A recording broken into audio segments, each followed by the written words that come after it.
Good evening, everyone. Welcome to our alumni student webinar, Rise, Refuse, Recharge. My name is Preet Tripathi. I'm currently a student at IIEST studying civil engineering.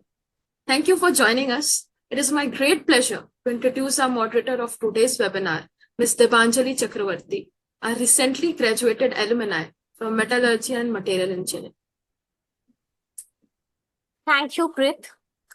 I'm Debanjali Chakravarti, graduated from the Department of Metallurgy and Materials Engineering, batch of 2025. Currently, I'm a graduate engineer trainee at Jindal Steel Limited.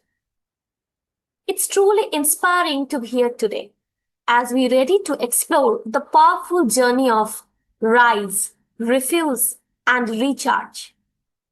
We live in a world which constantly asks for more of our time and energy, often pushing us to say yes to every request, every opportunity, and every demand. But today we are going to challenge that mindset. We will discover the power of saying no to create space for what truly matters. We will learn how to overcome the barriers that hold us back, and we will find meaningful ways which can integrate our work and personal lives for a greater sense of fulfillment. So get ready to transform our perspective and unlock your full potential. Let's begin. We are honored to have with us today the great industry leaders. Dr. Sudeshna Mitra, transport specialist at the World Bank, batch of 1998 Civil Engineering. Geeta Pyne, Senior Managing Director and Chief Architect at TIAA, batch of 1989, Computer Science and Technology. And we have with us Ayindri Banerjee, Head of AI Team in Fortune 50 US Healthcare Company, batch of 2002, Architecture. I would like to invite Geeta Di to start at sharing her journey with us. Geeta Di, over to you. Thank you so much. And good morning, good afternoon, good evening, everyone. It's such an honor and pleasure to be speaking to the students of, my alma mater and on a topic that is so near and dear. So if you don't mind, Kalpana, are you going to share the slides, please? So what I'll start with, and I think, Debanjali, thank you for the introduction. I am currently the chief architect at TIAA. So let's move to the next. I would say in the last 30 years that I have been working across various industries, right from my first journey. I started with India Space Research Organization right after college to till today being the chief architect of a company, which is 100+ years old company. We manage about 1.4 trillion asset under management. It is a very, very large complex. So I would say on the first topic of rise and what I call like you have to own your ambition, the qualities or the attributes that have shaped and helped me throughout this journey, I would say have still stayed the same. Number one, with really being courageous about what you want to do and having the curiosity and learning that will give you the confidence to be courageous. And thirdly, having an ecosystem of people that are going to be there for you, be as a mentor or be as somebody you can lean on to and empower you. And last but not the least, never giving up, the resilience and grit that we have developed over the years and knowing when to say yes and when to say no, right? I would say anything that I have done, right from I'm good at breaking down a very complex problem into bite-sized chunks, right from looking from a satellite imagery that I started my journey with as a young engineer from at ISRO, that any problem could be broken down into bite-sized chunks. And the first principle thinking about how do you get back to asking and challenging every convention. And I think that got rooted in my journey to where I am today and always challenging the status quo. The second part I would say is how do you get started? This is one of the thing I do. I'm not the smartest person. I work with brilliant people like, this panelist. It makes me so humble to, have Sudeshna and Ayindri on this call along with Devanjali and, rest of you. But I am good in, again, asking those right questions and starting what is the first step you have to take? It could be today, how do you apply agentic AI to transform my 100 plus years old company? Or back in the days could have been, how do you leverage India's first parallel computer, Param, to actually develop algorithms for true satellite image processing? So I would say, be bold, ask for help when you need, and never ever give up. That to me is the foundation for RISE. Next, looking onto, refuse, right? I think this term may sound a little bit kind of negative, that are we refusing? But I think it is about really knowing your balance. Not everything in the world can be as, or, Debanjali said, there is so much asked of us. Everything seems like you should have done it yesterday. It is urgent, it is critical. How do you create that balance between what's truly critical, what is really urgent, versus what can you push out for later? And in order to do that, what is the framework I use? It has to align to my North Stars. What's my focus? What do I want to go? Does it align? Does it align to my North Star of what things I consider as high priority? Of course, aligning with the companies that I serve, right? So knowing that prioritization, and no matter what, after all these years establishing myself and an leader in my crafting industry, I still have to do the hard work. I still have to make sure that I can grab the chair. Nobody's offered me by default that a seat at the table, the so-called seat at the table. When you are not offered a seat at the table, how do you make sure that you walk in, you can grab the chair and you show up and say, just in your way of confidence and courage, that you deserve to be here and you deserve a seat at the table, right? And in order to do that, you need a ruthless prioritization. You can't be everywhere, every place all at once. So knowing your roster, knowing where to show up, when to say no, and how do you do that? But it is a lifelong lesson. It is a lifelong thing. You don't expect that today I've been 30 years working and today I'm the chief architect means tomorrow I can just walk in like a cake. Hell no, it is not like that. Next. This is, I think, the most important thing that keeps me going. How do I recharge? How do I recharge? How do I refill? How do I get my energy and inspiration? It is exactly the conversations like you all, right from a spectrum of very young kids and young engineers. So I go and meet with kids at the, that are, the high school or graduating now, or, speak to the universities, because that's where my one channel of inspiration comes. It's like reverse mentoring from the today's or tomorrow's kids and the tomorrow's people that are shaping like the students that we're speaking to. Or I also speak to the startups and the VCs that are actually imagining, challenging every status quo, figuring out how do we solve the next big problem. And lastly, also the big hyperscalers or the big industries like the Google, the AWSs of the world. So apart from work, I spent quite a bit of time in the industry, in the communities, and building communities. So I would say, talking about empowerment, how do you create the community? How do we give back? And how do we continuously learn? So this is me in a nutshell. And I'm looking forward to you all learning from you. Lastly, next, I would say you have to be intentional about to make any significant progress. Life doesn't happen automatically.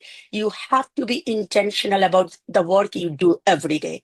So with that, I'm passing over to Sudeshna. Thank you all. Thank you so much, Geeta Di. I think it's very much helpful for us as we move forward in our own paths. Okay, I have few questions for you, but I will wait till the end in our question answer part. Okay, now I would request Sudeshna Di to share her journey of rise, refuse, and recharge. Didi, please. Thank you, Debanjali, and thank you, Geeta Di, for a very nice presentation. So I continue about this rise, refuse, and recharge. And currently, I am a transport specialist at the World Bank. And my journey to this position is also quite unique. I'll try to share. And next slide, please. So in these three slides, even though we have three components, rise, refuse, and recharge, I'll probably focus more time on the first slide because that's where you know that what you really have to do to advance and grow with a purpose. That's all about rise. Now it is very important because most of you are probably still a student in IIEST Shibpur, or you have recently graduated, so you are very early in your career. So it's very important time for you to decide what you want to do or what you don't want to do, because when we are student, we really don't know what we want to do. It's not about you decide everything about your career at this point, but this is a good time when you try to find out what you are doing currently, whether you like it, you want to do for the rest of your career, or you want to do something else. So early in your career, it's very important that you find that out. Now it's about, finding out in your career, but to shape your career, it also depends on how you take new opportunities, responsibilities. And once you deliver that, that's how you actually grow. Because growth does not happen just like that. You take on challenges, you work on it, you deliver. That's when you realize, okay, you have grown from your previous year to a new yourself, right? Now, in doing these or in following this path, skill building is very important.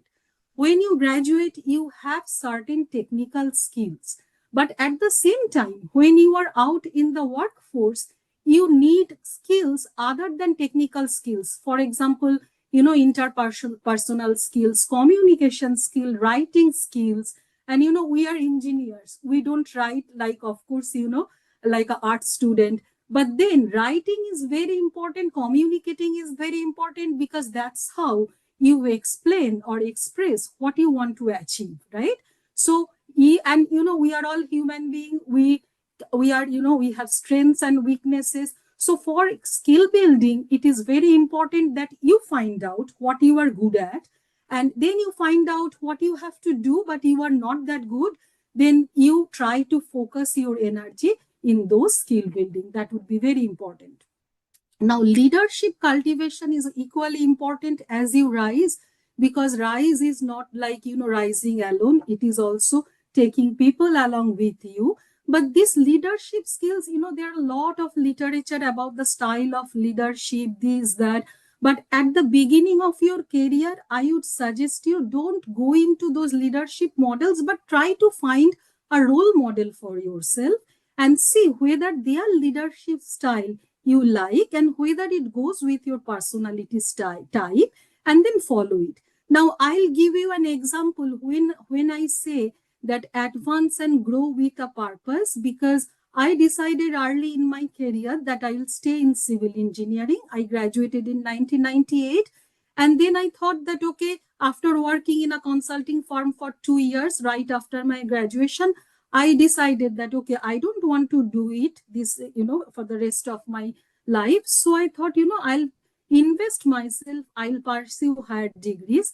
Then I chose a career in transportation, and there a broad focus was transportation, but I particularly focused on global road safety, because I realized during this journey that road traffic crashes is one of the primary cause of death for young people, ages between 5 and 29 years old. So this something, it struck to me, and I thought, I can do something with my knowledge and understanding. So when I taught, because I taught before landing in this position in World Bank, I taught for 13 years, both in United States and also in IIT Kharagpur in India.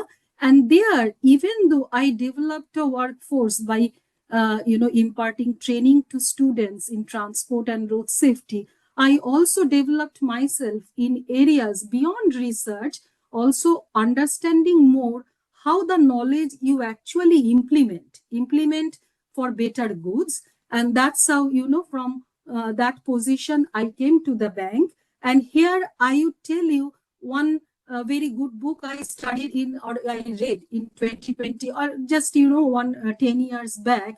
It's the book by Sheryl Sandberg, Lean In. And there, I learned your journey is not like a straight line, like a ladder, but it's kind of a jungle gym. So you take on opportunities and you grow. So it's very important you remember that how you see small opportunities, which, again, you develop yourself and grow. Next slides, please. Yeah, I would probably not spend too much time on this, but it is important for us to remember that we cannot say yes to everything. Certain stages we have to say no, because otherwise this will simply drain our energy. But one thing you have to be very cautious, because in certain culture, saying no is, taken as negative. For example, in our culture, we also have this senior junior dynamic. So when your seniors ask you to do something, you cannot simply say no. And more so in the beginning of your career, when you are trying to develop and grow, get more opportunities. So you have to be really be balanced and find out that where you put your energy more and where you don't. So I'll just say only this much under this slide.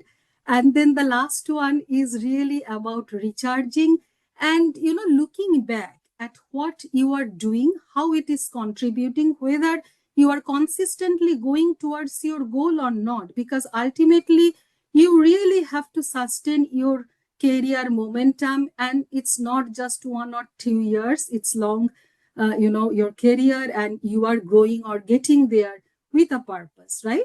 So reflecting and recalibrating is very important. So I would say that each and every year in the beginning, you set up some objectives, and at the end of the year, you see whether how much you were able to achieve, and then what you have to do more. And in doing that, you also actually sometimes take a break, not doing everything that what you are doing in your everyday job, but also, do some workshops, learning forums, attend them, then conferences, you work and, talk with people, and they give you some perspective. So that's about also, recharging yourself, getting new ideas, so you know what you need to do next. And I would stop with saying, build a very good support system, identify mentors with whom you can exchange what you are doing and what you should do next, whether you are doing it right or how you want to, shape your career. And these people, they are, believe me, they are really, really your friends.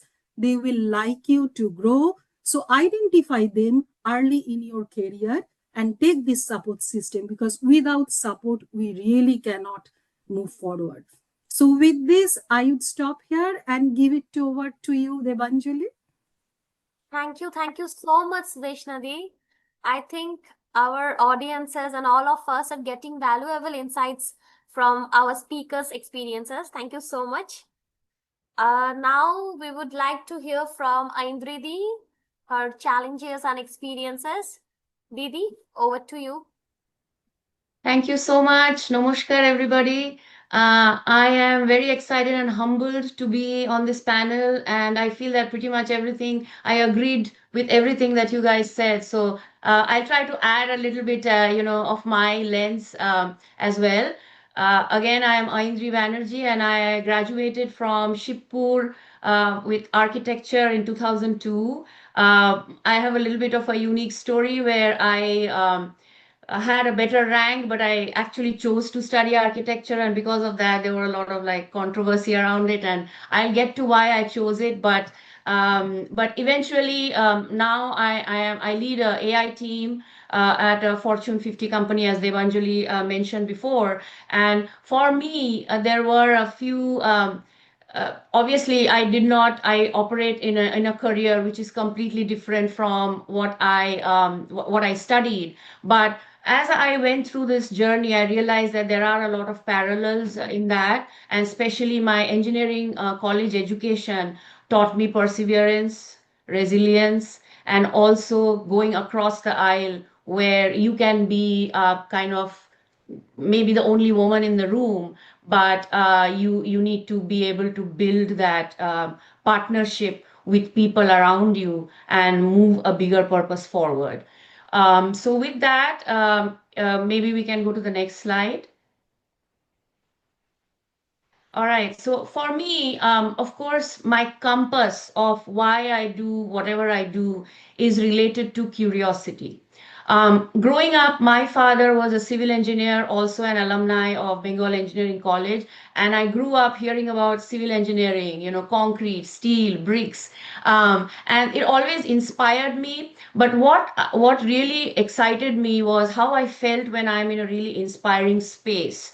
How did they decide what the lighting is going to be, how big the ceiling is going to be, what the space of the the width and the where all of that is going to be? Because what was important to me was, yes, building, but also how you feel when you are inside the building.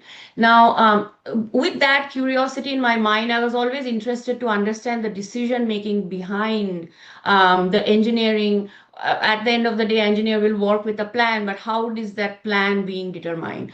So when I got into engineering, that was my only request to my father was, can I try and go one step further and try out something where I can really learn design thinking and really learn about those decision making.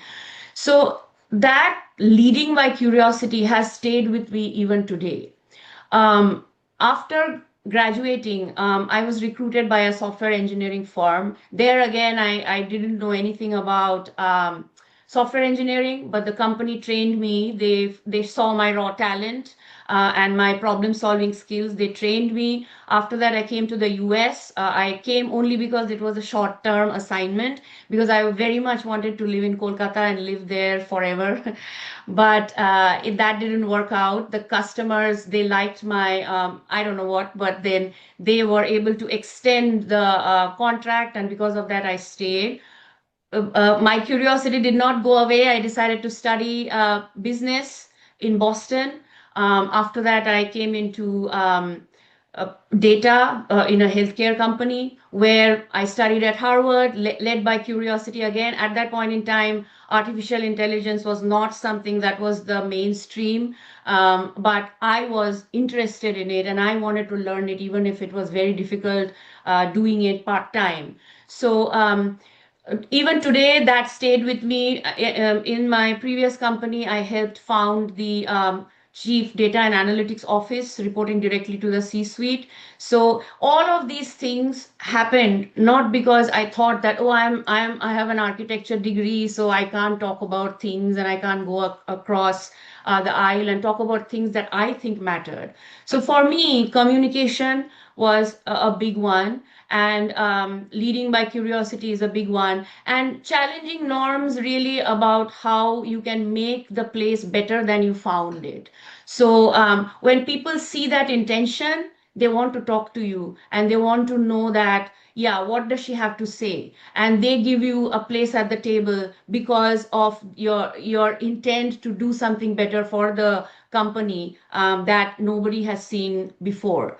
And in many ways, my architecture education has trained me in that design thinking, where we just don't design for what we have seen, we design for the future. So this philosophy has stayed with me and works with me as I rise through the ranks. Next slide, please. All right, so this is a very important topic for me, because when I joined Shibpur, unfortunately, I did have to face quite a bit of bullying. One, because I studied architecture and I had a better rank. Secondly, there I used to speak in English because I studied in an English medium college, in English medium school. So there were various factors because of which I had to face a lot of bullying, unfortunately.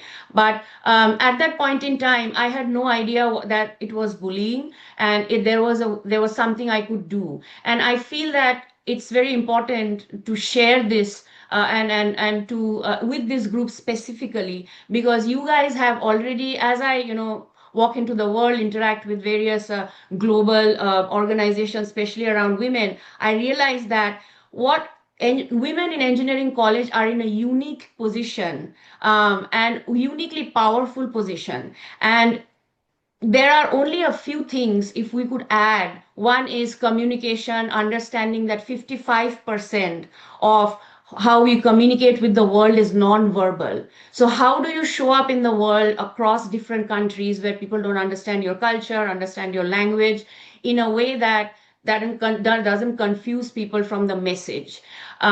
So refuse, for me, it means understanding what a toxic culture means, whether somebody is humiliating you in public, or there are various others, and you can read through the slide for more to understand that this is bullying and you can do something about it.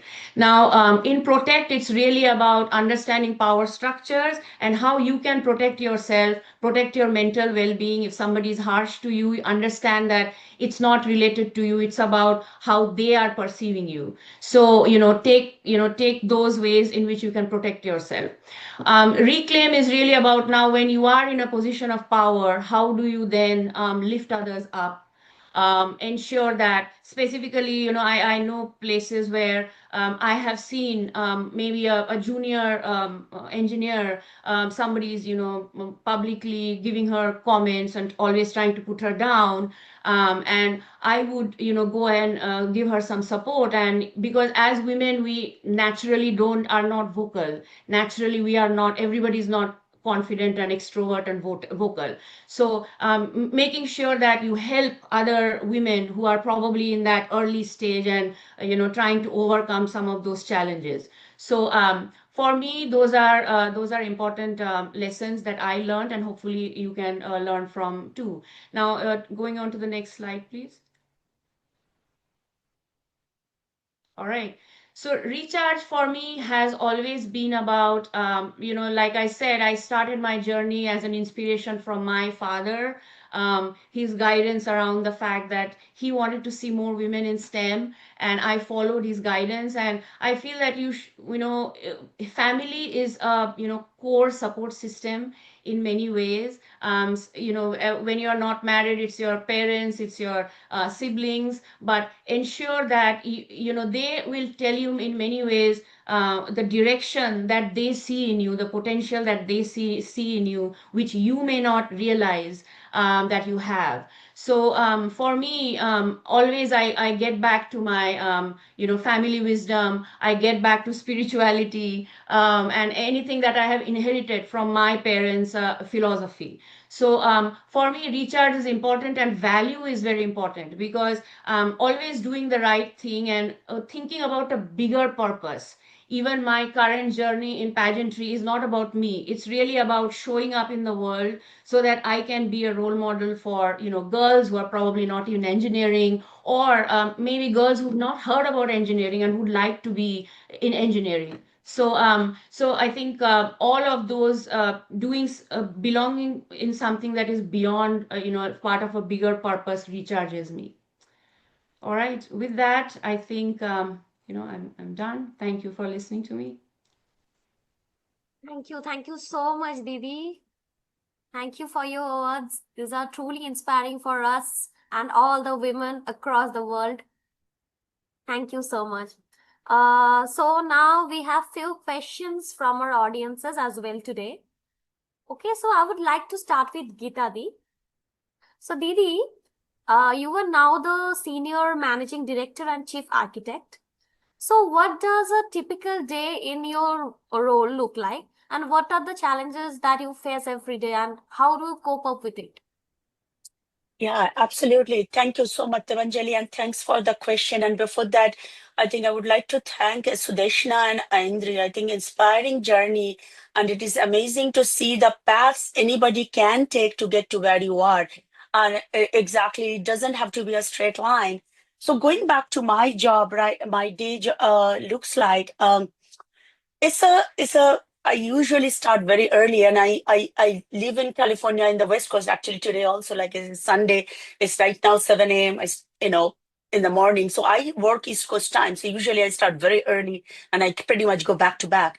But some of the key things I do is because I sit in the intersection of business and technology. So it is the problems that I'm thrown at me at every day is of various degrees of complexity. It's starting from, is it the right problem to solve even? Like, why are we even working on it? How do you make it somebody to understand and bring a very simple way of understanding without using any jargon, any complex words?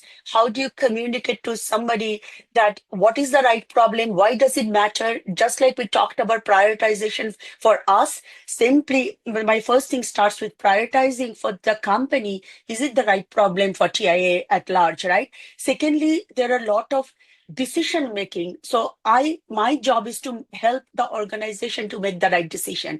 You can take the red pill, you can take the blue pill. There are trade-offs and options and trade-offs. So every day it is a balance. So how I cannot make the decision on behalf of everyone. So how do I create a construct and do that with velocity so that entire organization can make the right decision making?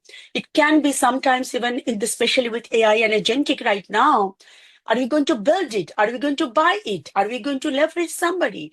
Is it something we should be at all doing? I work across like responsible AI policies, our legal risk compliance. So yes, it's a very tough one. It is, but at the same time, I think why I do it because it is connecting the dots, which I think a lot of us are very, very good at. Separating the forest from the trees. So understanding and you literally have to go all the floors of the elevator. Someday I can be at the weeds, looking at a code review. Sometimes I'm talking to the C-suite, talking about the big picture. Sometimes I'm talking to the finance, right? So it is a really balance, and it does require a lot of, I would say, being able to see through the eyes of the, who is looking at the problem, being able to see the whole elephant versus looking at the pieces. That's a lot of my job, is bringing that clarity, bringing the purpose, bringing the understanding, and then helping to shepherd the organization in how do we take the first step and, second step and the third step and creating that continuum roadmap. You are on mute. Yeah. Thank you, thank you. Thank you, Didi. So we have a next set of question for Sudeshna Di. So Didi, could you please share that how students can prepare for roles in international organizations or collaborative projects that address global transportation challenges? Thank you, Devanjali. So again, for international organizations such as, World Bank, I see, many people from different, culture and race, not so much, engineers from India.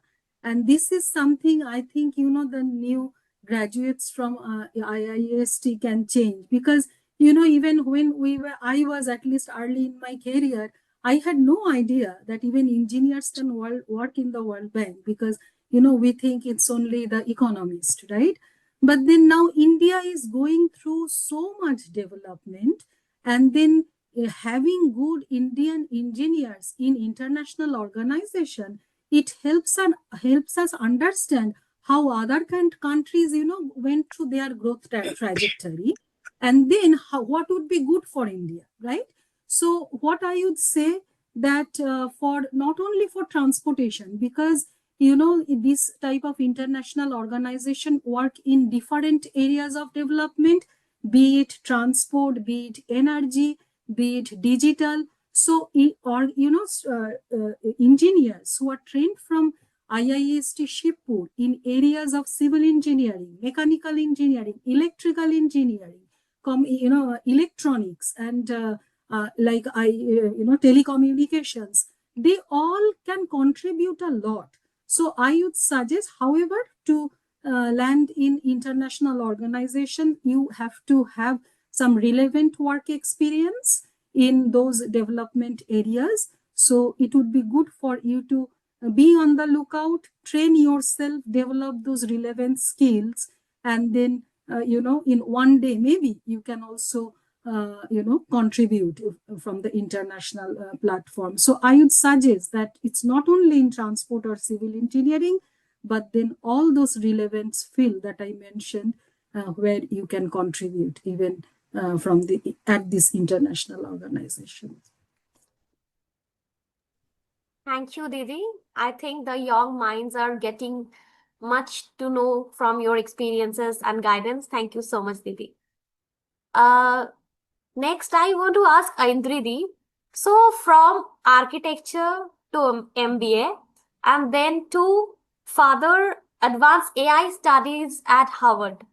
So, what are the factors which guided you to come into this type of decision?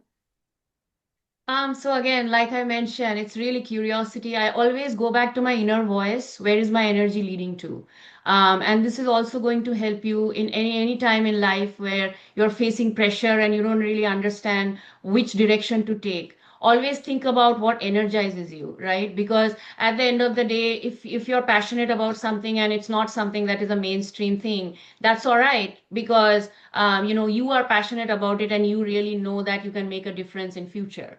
So there has been times when in AI, when I was doing predictive modeling and data science stuff, it was like ebbs and sometimes people would be excited about it, sometimes they won't. And finally, we are here a couple of years, after Chat GPT, things have taken really, they've become really fast. And now there's so much happening in AI, but I did not come into AI because it's mainstream. I came into AI because I was curious. And same with architecture, same with business, because when I wanted to study business, I wanted to understand the inner workings of how a company works.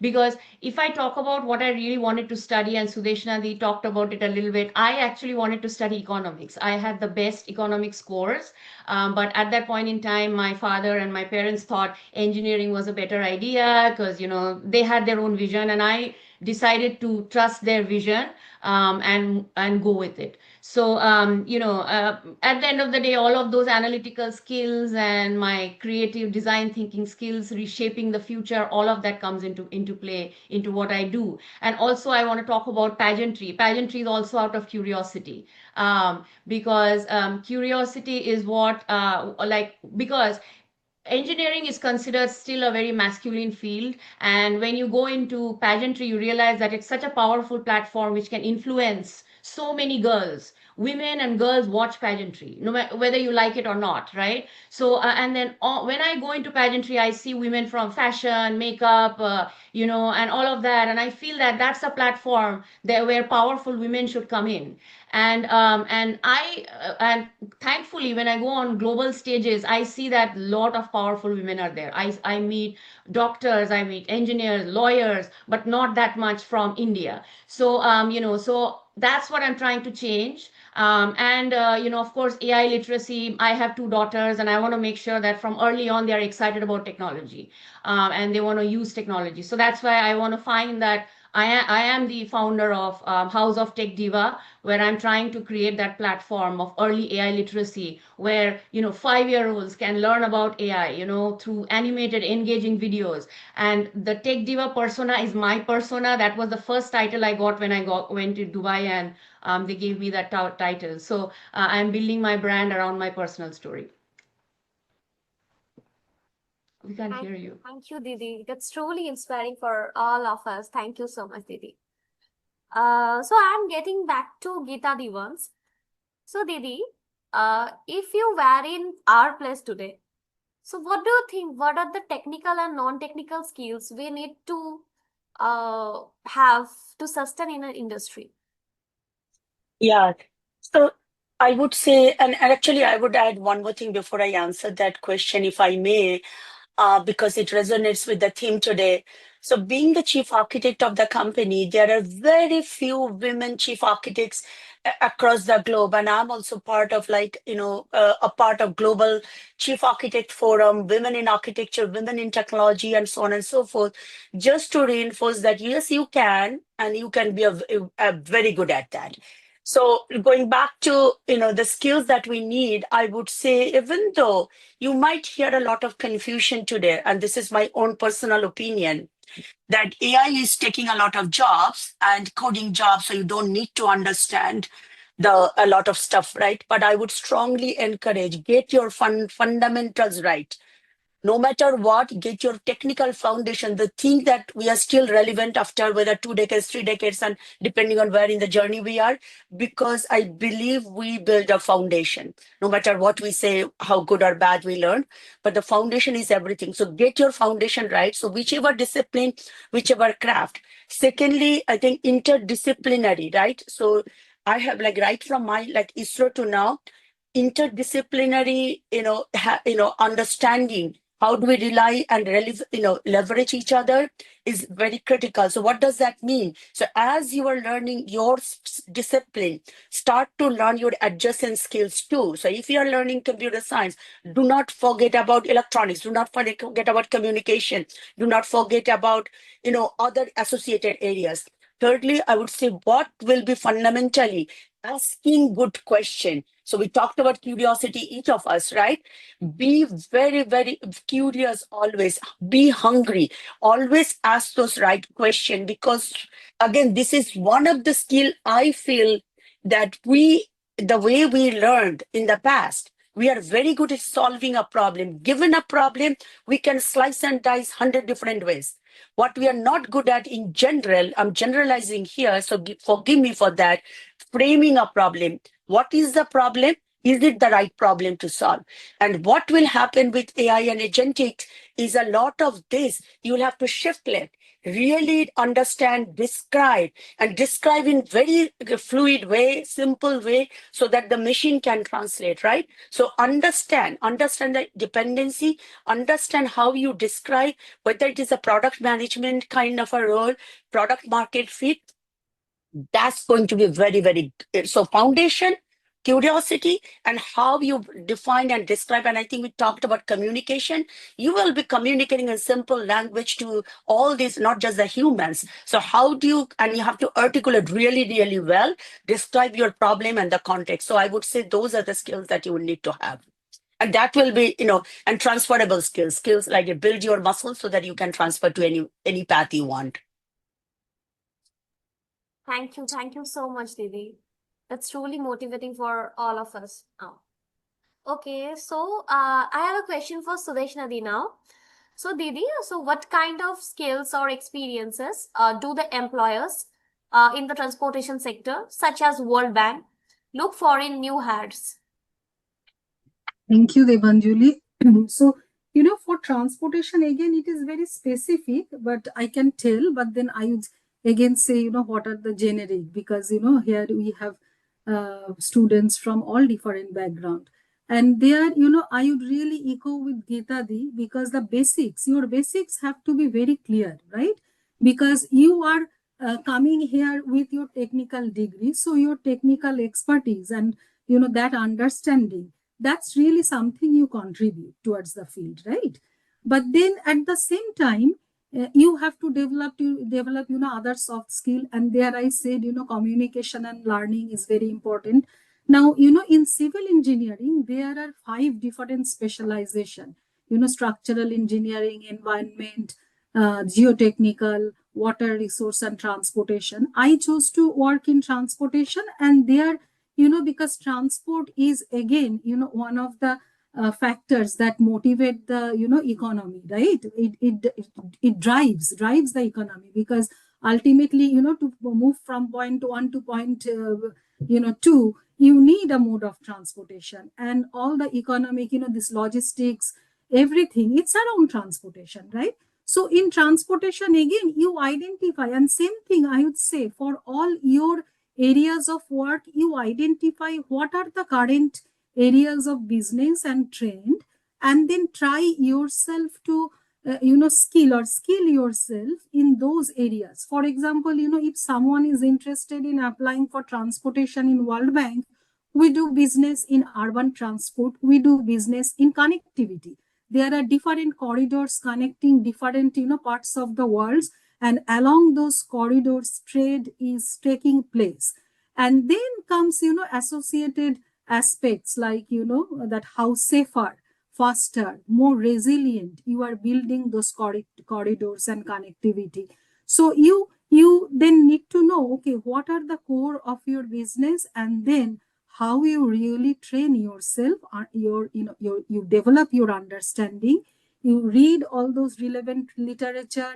Sometimes you have to take some, again, some courses out, because you have to keep, continuously develop yourself. It's not that you have gotten the degree and that's it. You have to, develop yourself each and every day. So that's very important. You have to keep this, like practice of lifelong learning and lifelong, educating yourself, because it does not end after getting the degree at your college, but it, that's only the beginning, right? So I would say that's develop those skills that is needed for your business. But then at the same time, communication and writing is very, very important. And I would say this is something you develop and you get only better with time. You cannot be, the best in the first day, but you invest in it and you develop it with time, because what you are communicating through your writing, it's very, very important for your development and growth. Over to you, Devanjali.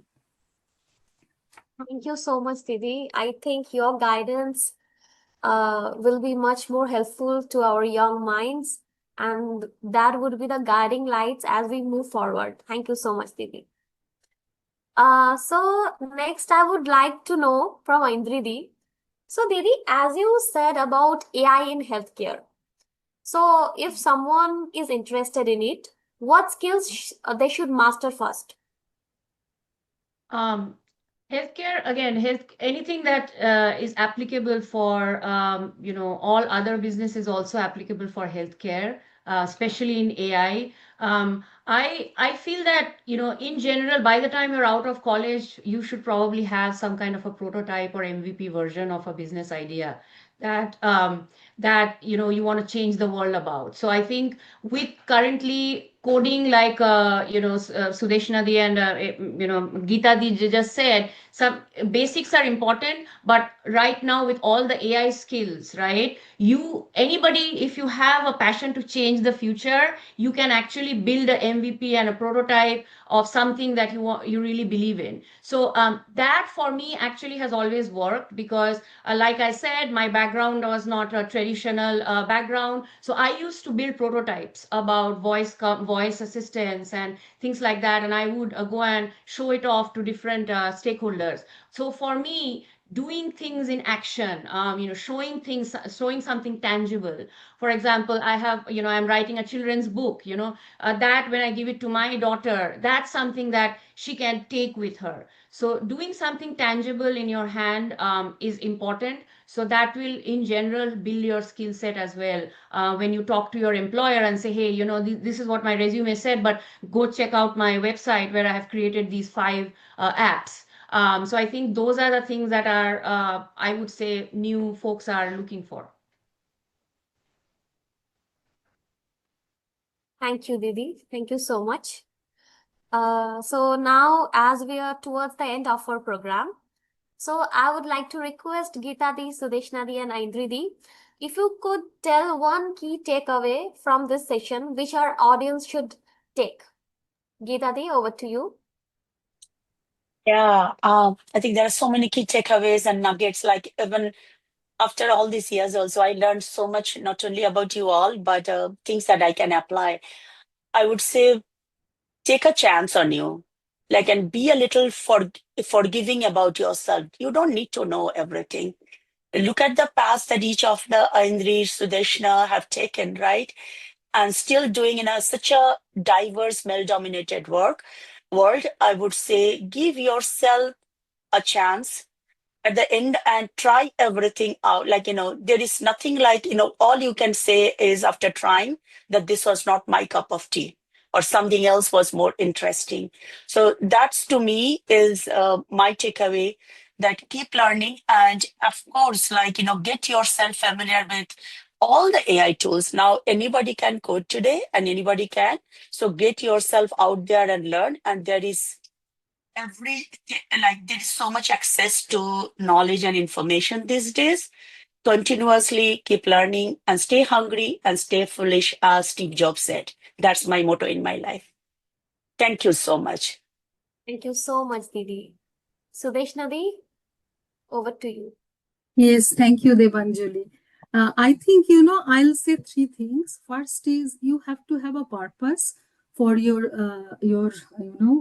career, because that only motivates you, right? Like, we have jobs, but, earning money cannot be our purpose, right? Giving back on a, bigger, greater goal should be a purpose, right? So identify your purpose, because that will motivate you. Then the second thing is your career will not happen as you plan, right? But you have a purpose, you have a goal. So grab on opportunities and try to grow yourself, right? So again, it's not at a straight line like a ladder. You will jump, steps. It is more like a jungle gym. You have to, go in one place, then to another, then to another. But your motivation is that, okay, I have to achieve my goal, I have to achieve my purpose, why I am here for. And then the third thing I would say, be resilient, because there will be many, because your life will not go smooth, right? There will be many ups and downs, and sometimes you have to just be on the crease and keep on batting, right? So there you have to be, being resilient. That helps you, because not every time you can achieve with same pace, but being there, having your focus will really motivate you to reach that ultimate goal. So with that, I'd again give it over to you, Devanjali. Thank you so much, Didi. Ayindri, what's according to you? Well, for me, it's always been be the change you want to see in the world. Wherever you decide where you belong, nobody else has that. Don't give anybody else that power to tell you that you don't belong in the room or the table. And you are the, you decide if somebody's not letting you do what you want, you do it on your side, and you do it, you build your own app, and solve the problem. So, AI is the biggest democratization of knowledge. You are living in a world that has enormous power right now, and you can really make a difference if you like, and nobody can tell you no. So I would give that back to you guys. Thank you. Thank you so much, Didi. So, heartfelt thanks to our esteemed alumni speakers, Geeta Pyne, Sudeshna Mitra, and Ayindri Banerjee. Thanks to all our audience for much joining our session today. Your engagement and insightful questions have made this a truly rewarding discussion. And now a big thanks to the entire planning team, Preet, Sumaya, Sreyashi, and GAABESU for organizing this event. And lastly, our sincere thanks to our favorite Kalpana Majumdar, 1987, Computer Science and Technology, for initiating and guiding us to make this webinar happen for all of us. Thank you so much, Didi. Now I hope you leave feeling inspired and equipped to rise, refuse, and recharge in your own lives. Your time is valuable, and we sincerely appreciate spending it with us. Thank you so much, everyone. Thanks. Bye now. Till next time. Thank you.